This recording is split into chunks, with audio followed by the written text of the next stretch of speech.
দেশ স্বাধীন হয়নি তখনও পান্ডুয়ার গবাদি পশুর হাট চালু হয়। তখন থেকে একটানা চলছে হাট। পান্ডুয়া হাসপাতাল থেকে কিছুটা দূরে জিটি রোডের পাশে রয়েছে কয়েক বিঘা জায়গার ওপর এই গবাদি পশুর হাট। বর্তমানে এই হাট প্রায় বন্ধের মুখে।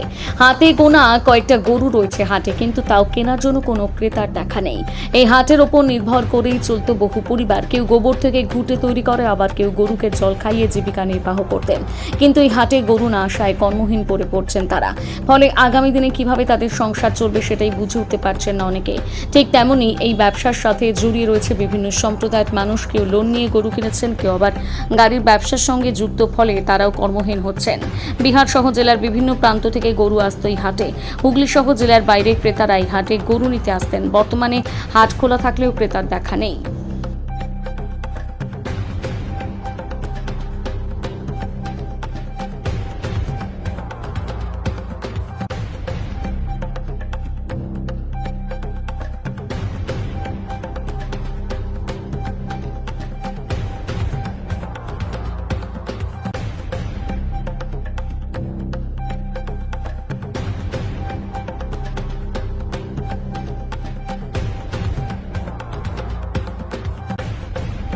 অবস্থায় গরুহাটে দীর্ঘদিনের এই যে এখানটায় ব্যবসা চলতো, এখন কি পরিস্থিতির মধ্যে রয়েছে? আমরা তো এখানে বিক্রি করতাম। হ্যাঁ, এখানে আমরা কারবার করতাম।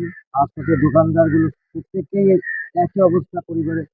কেউ খেতে না খেতে পেয়ে মরবে, এরকম পরিস্থিতি হয়ে আছে। গাড়ি ঘোড়া নিয়ে দেখাশোনা করতাম, চালাতাম, সেগুলোও সব টোটাল বন্ধ হয়ে গেছে। গাড়িগুলোর কিস্তি আছে, কিস্তি কিভাবে দেওয়া যাবে কিছু মাথায় আসছে না।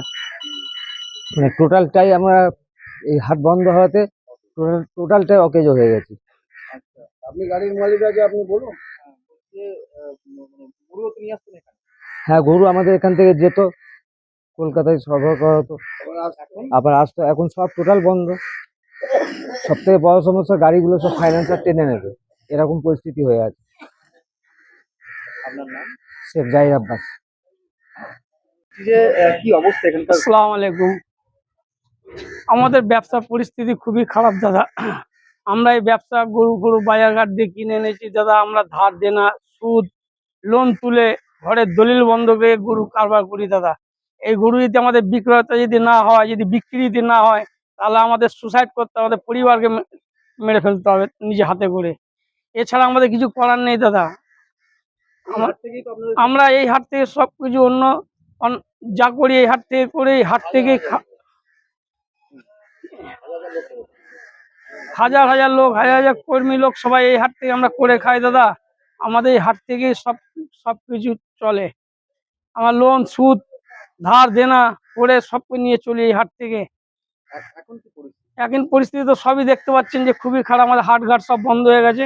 খাওয়া বিনা, বাল বাচ্চা সব এদর ওদের ঘুরে বেড়াচ্ছে। আমাদের দেখেছেন চেহারাগুলো কেমন হয়ে যাচ্ছে দিন দিন। এরপরে কি হবে বলতে পারছি না দাদা। দেখুন, বন্ধের মুখে তো দেখুন সরকার যেটা গাইডলাইন বেঁধে দিয়েছে সেই অনুযায়ী যদি করা হয়, তাতে তো আমার মনে হয় বন্ধ হওয়ার কোনো প্রশ্নই ওঠে না। তো সেক্ষেত্রে আতঙ্কিত সাধারণ মানুষ অনেকে আছে, যারা ব্যবসা করেন তারা আতঙ্কিত আছে।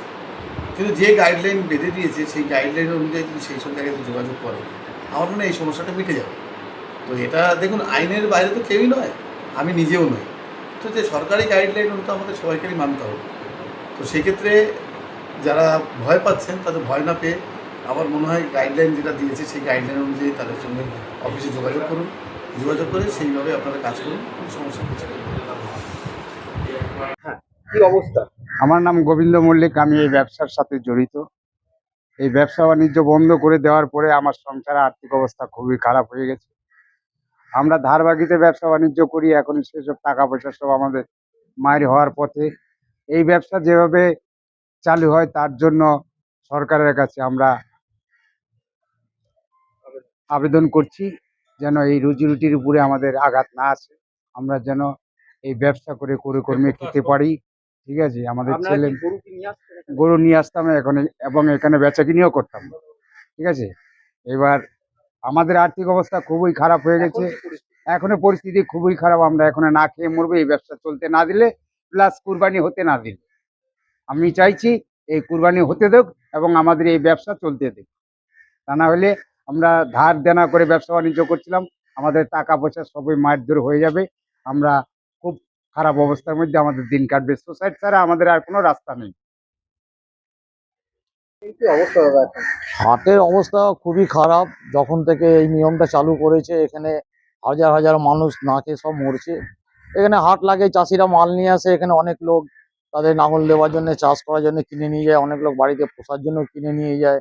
এখন হাটে হাজার হাজার লোক কেউ গোবর নিয়ে গিয়ে বাড়িতে ঘুঁটে দিয়ে তারা ইনকাম করে। একটা গ্রামই আছে, পাড়া আছে এখানে মোটামুটি 60-70টা ঘর, তারা এই গোবর নিয়ে গিয়ে নিজেদের সব মানে ছেলে মেয়ে যারা আছে শিক্ষা থেকে নিয়ে খাওয়া দাওয়া থেকে নিয়ে এইটা থেকেই তাদের উপার্জন করা হয়। আর এমনি আশেপাশে যারা আছে তারা এই হাটে কাজ করে, কেউ জল খাইয়ে, কেউ এটা করে, সব মানুষ এটা ওরকম এখানে গরিব মানুষদের জীবিকা হয়, হাজার হাজার মানুষ মানে এখানে কর্মসংস্থান হারাচ্ছে। সম্পূর্ণ হারিয়ে ফেলেছে। এখন কিছুই নেই, মানে ছেলে মেয়ে পড়ালেখা করাবে কি করে, শিক্ষা দেবে কি করে, এইগুলো সব পিছিয়ে যাচ্ছে। বাড়িতে সব কান্নাকাটি করছে, আমরা কি করে বাঁচবো, কি করে থাকবো। মানে সব থেকে তো প্রয়োজন হচ্ছে বাচ্চাদের শিক্ষাটাই হবে না আর। মানে এইটাই থেকে তাদের তো সব রোজগার রুটি, আর তো কিছু করার নেই। বাড়িতে সব কান্নাকাটি করছে বাচ্চারা, বাড়িতে বউরা, মেয়েরা, বোনেরা সব কান্নাকাটি করছে। হাজার হাজার মানুষ, মানে বলে কোনো যাবে না। একটা গ্রাম তো খালি গোবরই তার সংসার চলে, গোবর নিয়ে গিয়ে ঘুঁটে দিয়ে তার সংসার চলে। একটা কিছু লোক আছে, মেয়ে ছেলেগুলো আছে, তারা এখানে গোবর নিয়ে গিয়ে বিক্রি করে তাদের সংসার চলে। আপনার নামটা? আমার নাম শেখ লাল বাবু। শেখ লালবাবু। হুম। নমস্কার, আমি ওম প্রকাশ সাউ বলছি। আপনি কি গরু নিয়ে আসছেন? হ্যাঁ, আমি বাইরে থেকে গরু নিয়ে এসে ব্যবসা বাণিজ্য করি। এবার এই হাটের মধ্যে ব্যবসা বাণিজ্য এত খারাপ হয়ে গেছে যে গরু নিয়ে এসে গরু কেউ কিনতে চাইছে না। গরু বিক্রি করলে নিয়ে যেতে পারছে না। সে মানুষ, একটা বিদেশি মানুষ এসে গরু কিনবে, আমরা তো গরু কাউকে বেচতে পারছি না। আমরা সব লোন টোন নিয়ে গাড়ি ঘোড়ায় হ্যান ত্যান কিনে রেখে দিয়েছি, কিন্তু কিছুতেই চলছে না। এখন কি করা যাবে স্যার? আপনি যেটা বলবেন সেটা আমরা মাথা পেতে নেব। রাস্তায় নিয়ে গেলে মারধর করছে, পুলিশে ধরে হ্যারাসমেন্ট করছে। আমরা গরিব মানুষের ছেলে, আমরা খেটে খাবো না পুলিশের সাথে দ্বন্দ্ব বিতর্ক করতে যাবো? সেটাও তো করতে পারছি না। সরকার বলছে যে অনুমতি নিয়ে করতে। হ্যাঁ, তো 14 বছরের গরু কে নেবে স্যার? এখানে 14 বছরের গরু নেওয়ার তো লোক নেই। আর নিয়ে এসে তো চিড়িয়াখানায় দেবে, আর মানুষকে তো খাওয়াবে না। আর আমাদের গরুটাই হলো নির্ভরশীল প্রজাপতি, বুঝতে পেরেছেন? আমরা কি করে খাবো? আমাদের এখানে সব কর্মস্থানের জায়গাটাও পুরো ভেঙে যাচ্ছে। এখানে 20-25 হাজার লোক আমার দ্বারায় একের দ্বারায় করে কমে খায়, কিন্তু এটা তো বন্ধ হয়ে গেছে। এখন কি করে হবে? আমাদের মুখ্যমন্ত্রী যে কোনো একটা রাস্তা বের করে দিক যাতে আমরা চলতে পারি। কি নাম আপনার? আমার নাম ওম প্রকাশ সাউ। পরিস্থিতি তো আপনি দেখছেন, এখানে তো টোটাল বন্ধ হওয়ার মতোই। আমাদের হাট খোলা আছে, আমাদের যেহেতু সরকারি মানে লাইসেন্স প্রাপ্ত হাট, এবং আমাদের প্রশাসন থেকে বলে দিয়েছে হাট খুলে রাখতে। আমরা তো খুলে রেখেছি, কিন্তু তো কোনো আসা যাওয়াও করতে পারছে না, কোনো গরু আসা যাওয়াও করতে পারছে না, কিছু পারছে না। প্রশাসন সব আটকে দিচ্ছে, কোনো জায়গায় যাওয়া আসা করতে দিচ্ছে না।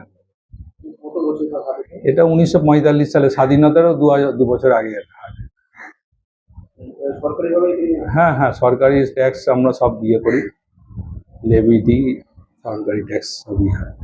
গরু প্রতিও তো ট্যাক্স দেওয়া হয়। হ্যাঁ হ্যাঁ, অনেক লোকের সঙ্গে জড়িয়ে রয়েছে। এখানে প্রায় 10-15 হাজার লোক জড়িত আছে এর সঙ্গে, প্রত্যক্ষ পরোক্ষভাবে প্রতিটা ধর্মের লোক আছে, হিন্দু মুসলিম সমস্ত ধর্মের লোক এখানে এই সঙ্গে যুক্ত, ব্যবসার বিভিন্নভাবে যুক্ত। কেউ ধরেন খড় পরিষ্কার করে, কেউ রাখালি করে, কেউ মানে গরুর মানে করে ব্যবসা করে, কেউ আবার ধরেন গোবর কুড়িয়ে, এখানে একটা পুরো পাড়া চলে, পুরো গোবর কুড়িয়ে, এখান থেকে গোবর কুড়িয়ে বিভিন্নভাবে যুক্ত সব। মানে ওখানে যে স্থানীয় দোকানদার সবই তো কানা পড়ে গেছে, দেখেন না। ওটা প্রচুর ব্যবসার এফেক্ট পড়েছে, মানে একদম, মানে এখানকার টোটাল মার্কেটে বসে, পান্ডার অর্থনীতিটা অনেকটা নির্ভর করে এর উপর। কিন্তু টোটাল মার্কেট বসে গেছে, আপনারা একটু লক্ষ্য করলেই সব দেখতে পাবে। না, এগুলো বিফোর কোনোদিন এরকম হয়নি। কখনো কখনো ধরেন হাটের মার্কেটে একটু খারাপ হয়, আবার ঠিক হয়ে যায়, হয়তো 2-4 দিনের হলো খারাপ হলো, ঠিক হয়ে যায়। কিন্তু এই ভোটের পরেই প্রথম। তবে স্থানীয় যারা বিজেপি নেতৃত্ব আছে তারা বলেছে না, চালান আমাদের কোনো অসুবিধা হবে না, তারা সহযোগিতা করছে, বলছে যে করতে চালাতে। কিন্তু আমরা চালাবো কি করে? কারণ যদি মাল আসতেই না দেয়, যেতেই না দেয়, তাহলে চলবেটা কি করে? তো আমাদের হাতে নয়। হ্যাঁ, মাল আসছেও না, যাচ্ছেও না, মানে আসতেও দিচ্ছে না। রাস্তাতে হয়তো কোনো মানে এমনি পাবলিকের থেকে লোকাল, মানে ধরেন এই যেগুলো যারা প্রশাসনিক, যারা পুলিশের লোকরাই বেশি আসতে দিচ্ছে না রাস্তায়। আসতে দিচ্ছে না, বলছে না যাওয়া যাবে না, এবং যেতেও দিচ্ছে না। মালটা ধরেন এদিকে যাবে, বিভিন্ন চাষের কাজে ব্যবহার হয়, বিভিন্ন ভাটাই, তারপরে বিভিন্ন ইয়েতে ট্রেনও যায়, কিছু কিছু কোনোটাই যেতে দিচ্ছে না। কত টাকা করে ট্যাক্স আমরা গভর্নমেন্টকে একটা মানে আমাদের সব ইয়ে করা আছে, স্ল্যাব করে দেওয়া আছে, গভর্নমেন্টকে একটা ইয়ে করা আছে, সেগুলো সেই হিসেবে আমরা দিই, যেমন গভর্নমেন্ট ইয়ে করে দিয়েছে সেরকম ভাবেই দিই। বছরে? না বছরেও না, আমরা 3 মাস পর পর পেমেন্ট নিই। আমাদের লাইসেন্সও আছে এটা। আমার দাদু মানে এটার ফাউন্ডার, এই হাটটার। উনি প্রথম আমাদের সরকারি লেভি চালু উনিই ফার্স্ট করেছিলেন, উনিই ফার্স্ট পয়সা দিয়ে লেভি দেওয়া শুরু করেছিলেন সারা মানে বেঙ্গলের মধ্যে। কত গরু আসছে না? এখানে ধরেন 10 গাড়ি, 20 গাড়ি, 25 গাড়ি ডেলি মাল আসে। মানে কত গরু? হ্যাঁ, গরু মোটামুটি ধরেন না ডেলি হয়তো ওই 500, 700, 1000 পিস হয়তো গরু আসে ডেলি। এখন তো এক গাড়ি দেখতে পাচ্ছেন তো, পুরো ফাঁকা, এক গাড়িও আসেনি।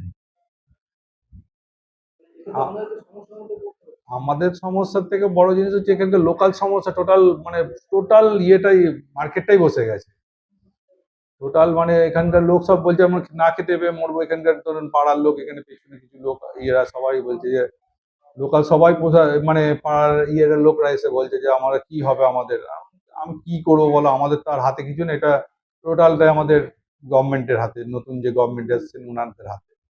ওনারা যেমন মানে ইয়ে করবে ওনাদের, আমরা সঙ্গে সঙ্গে সেরকমই ইয়ে করব।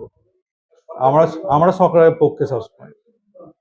সরকার তো একটা গাইডলাইন বেঁধে দিয়েছে। হ্যাঁ, গাইডলাইন বেঁধে দিয়েছে, যে গাইডলাইন বেঁধেছে তো সেইটা মানে টোটালটাই মানে এমন মানে ইয়ে করে দিয়েছে যে সেটা মানে সবাই মানে মানতে পারবে না। কিছু হয়তো মানে কিছু কিছু সমস্যা হচ্ছে, এগুলো খুলে না বললে বলা যাবে না, মানে অনেক কিছু সমস্যা আছে। তবুও চেষ্টা করবে গভর্নমেন্টের সব কিছু আমরা মানে মানার। আমাদের তো সবসময় আমাদের গভর্নমেন্ট আমাদের সহযোগিতা করলে আমরা সব মানে গভর্নমেন্টের সঙ্গে সবসময় আছি। আমার নাম মফিজুর রহমান, পিপুল বলে ডাকে। আপনি মালিক? আমি হাটের একটা মালিক।